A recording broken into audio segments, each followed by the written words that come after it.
शिव संगे गौरा चली है गवनवा, सावन के पावन महीनावाना।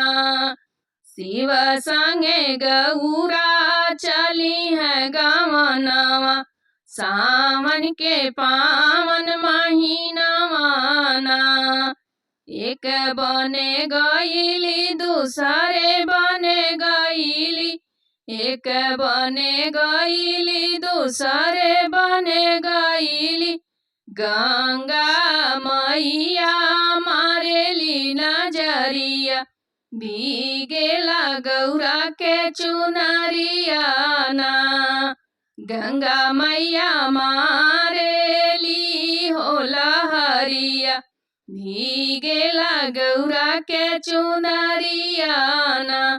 शिव संगे गौरा चली है गवनवा, सावन के पावन महीनावाना।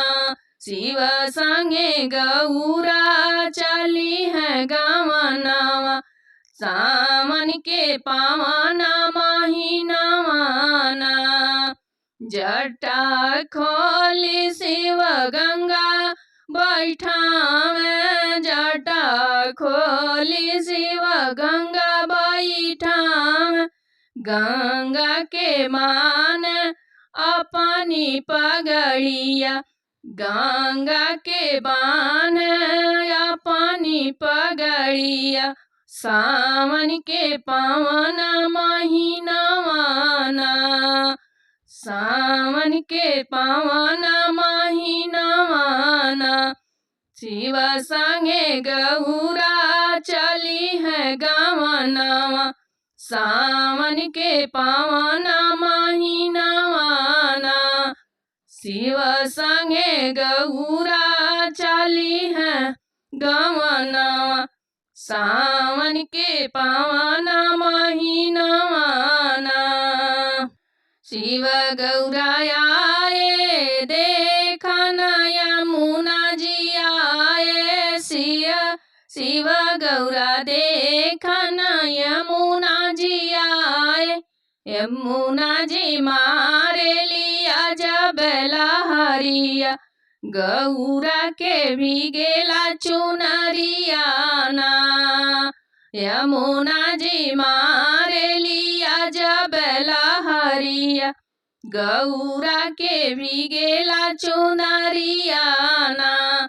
शिव संगे गौरा चली है गवनवा, सावन के पावन महीनावाना। शिव संगे गौरा चली है गवनवा, सावन के पावन महीनावाना।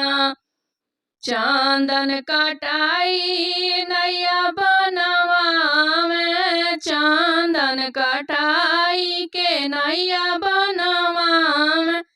खेले नंदी संग भोले दयानवा, खेले नंदी संग बोले दिया दिया नवा।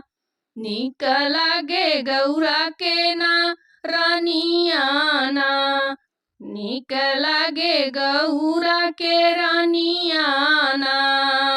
शिव संगे गौरा चली है गवनवा, सावन के पावन महीनावाना। शिव संगे गौरा चली है गवनवा, सावन के पावन